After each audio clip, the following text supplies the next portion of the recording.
প্ৰতি বছৰে জিলা আয়ুক্ত আৰু মৰাণ ৰাজহ চক্ৰ আমি স্মাৰকপত্ৰ প্ৰদান কৰি আহিছোঁ। এই বছৰো আমি স্মাৰকপত্ৰ প্ৰদান কৰিলোঁ। যিটো অবৈধ খনন শীঘ্ৰে বন্ধ কৰিব লাগে।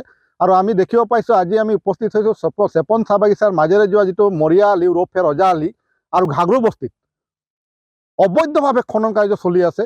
বহু ডাম্পাৰ আৰু জেচিপি সোমাই ইয়াত অবৈধভাৱে খনন কৰি আছে। আৰু বিশেষকৈ মানে দুখ লগা কথা,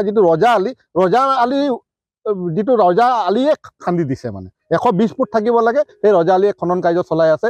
আৰু আমি জিলা আয়ুক্ত আৰু মৰাণ ৰাজহ চক্ৰ মহোদয়াক আমি দাবী জনাইছোঁ, শীঘ্ৰে এই খনন কাৰ্য বন্ধ হ'ব লাগিব, নহ'লে সদৌ সমাজবাদী ছাত্ৰ সন্থাই আমি ইয়াৰ বিৰুদ্ধে তীব্ৰ আন্দোলন কৰিবলৈ বাধ্য হ'ম। কাৰণ ইয়াত ৰাইজেও বহুত আপত্তি দৰ্শাইছে আৰু ইয়াত প্ৰত্যেক দিনে মানে ইয়াত খনন কাৰ্য চলি আছে। আপোনালোকে ইয়াত আহি দেখিব পাব যে ইমান দ খাৱৈত এটা পৰিণত হৈছে। আৰু আমি বিশেষকৈ এই ৰাইজৰ স্বাৰ্থতে এই কাম কৰিবলৈ আমি বাধ্য হৈছোঁ। কাৰণ আজি দিনক দিনে এই খনন হৈ অবৈধ গাঁতৰ সৃষ্টি হৈছে। তাত জীৱ জন্তুকে ধৰি সময়ে সময়ে মানুহৰো মৃত্যুমুখত পৰিবলগীয়া হৈছে। গতিকে শীঘ্ৰে এই খনন কাৰ্য বন্ধ কৰিবই লাগিব। ইতিমধ্যে হাগৰু বস্তিৰ বসতি প্ৰধান কিছুমান লোকৰ ঘৰ আছে, ঘৰৰ চাৰিওফালেও এনেকৈ যধে মধে গাঁত খান্দি দিয়া হৈছে, কি ক'ব? একদম দুখজনক বিষয়। ঘৰৰ কাষতে যদি খান্দিছে, যিজন খন্দা ব্যক্তিৰো এটা মানে মগজু থাকিব লাগিব, বা তেওঁ এটা মানে ভাবি চিন্তি চাব লাগিব। সেই মানুহখিনি দুখীয়া দৰিদ্ৰ মানুহখিনি টকা পইচা দি তেওঁলোকক ফুচলাই মেলি খনন কাৰ্য চলি আহিছে। গতিকে ইয়াৰ এটা তদন্ত হ'ব লাগিব। আৰু যিবিলাক ব্যক্তিয়ে এই খনন কাৰ্য চলাইছে তেওঁলোককো কঠোৰ শাস্তি, আইনী শাস্তি প্ৰদান কৰিব লাগিব। হয়, আমি বন বিভাগক যোগাযোগ কৰিছিলোঁ। বন বিভাগে গা এৰা মন্তব্য দিলে, আমি নাজানো, SDCহে জানিব। আমাৰ যিটো খোৱাং আঞ্চলিক বন বিষয়া, যিটো বৰগোহাঁই, কোনো কামৰ মানুহ নহয়।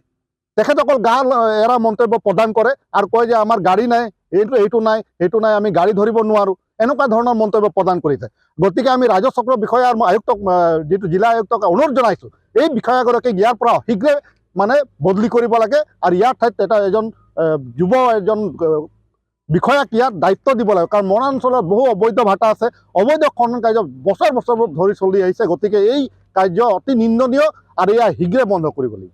জেগাটো এইটো আমি হাগৰু বস্তি সেইটো হয়, এইটো 7 নম্বৰ বাগান বুলি কয়। মানে তেতিয়া হাগৰু বস্তিয়ে দি দিছোঁ। আপোনাৰ ঘৰৰ আশে পাশে কি চলি আছে? এইটো হাগৰু বস্তিয়ে চলি আছে। মানে কি কৰি আছে মানুহে?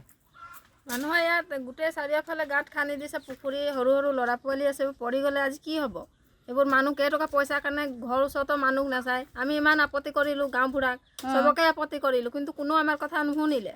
গাঁত খান্দি দিলে কেইটকা পইচাৰ কাৰণে। কালি যদি আমাৰ ল'ৰা ছোৱালী পৰি যাব তেতিয়া কি হ'ব? কোনে ৰিস্ক ল'ব? এই কেইটকা পইচাৰ কাৰণে মানুহবোৰ মাটিটো বিক্ৰী কৰিছে। আমি কিমান যুঁজিলোঁ, কিমান গাঁওবুঢ়াক গৈ পেলাই ক'লোঁ, কোনেও নুশুনে আমাৰ কথা।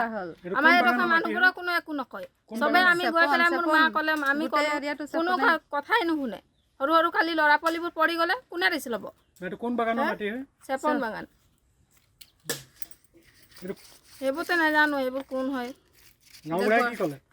গাঁওবুঢ়াই একোৱে গুৰুত্বই নিদিলে, আমাৰ কথাই নুশুনিলে। যিকোনো খবৰৰ বাবে যোগাযোগ কৰক 7099017330 লগতে 7099017110 নম্বৰত।